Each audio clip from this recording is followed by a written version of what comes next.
গতকাল ছিল শিশু দিবস। আর এই শিশু দিবস উপলক্ষে গোবরডাঙ্গা পৌরসভার একটি নাট্য সংস্থা একটা শিশু মেলার আয়োজন করেছিল। সন্ধ্যাবেলায় আমি আর বোন সেই শিশু মেলায় চলে গিয়েছিলাম। মেলায় গিয়ে দেখি এখানে ছোট একটা বাচ্চা গান গাইছিল। কিছুক্ষণ গান শোনার পরে চারিদিকে ঘুরে দেখছিলাম। এই মেলার বিশেষত্ব কি জানো? এখানে ছোট ছোট বাচ্চারা হলো বিক্রেতা। এই শিশু মেলাটা হচ্ছে সম্পূর্ণ আলাদা ধরনের মেলা, কারণ এই মেলায় খেলনা, বেলুন, ক্লিপ, চুড়ি কিছুই পাওয়া যাচ্ছে না। পাওয়া যাচ্ছে বিভিন্ন ধরনের খাবার দাবার।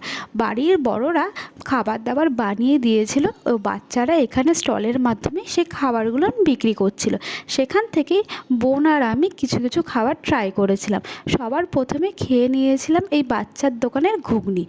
তোমরা যারা গোবরডাঙ্গা থেকে এই ভিডিওটা দেখছো বা গোবরডাঙ্গায় থাকো, তারা তো অবশ্যই এই মেলাটার বিষয়ে জানো, আর তোমরা হয়তো মেলাটায় গিয়েওছিলে। তোমরা যারা গোবরডাঙ্গা থেকে এই ভিডিওটা দেখছো, অবশ্যই ভিডিওতে একটা করে লাইক করে যাবে।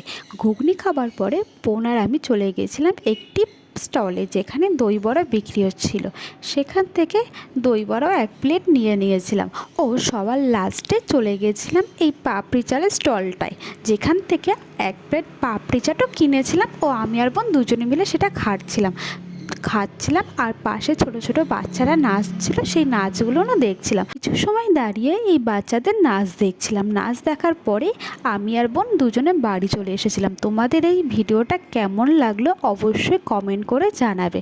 ভিডিওটা ভালো লাগলে অবশ্যই লাইক করবে, চ্যানেলটাকে সাবস্ক্রাইব করে আমার পাশে থাকবে। Thanks for watching, by.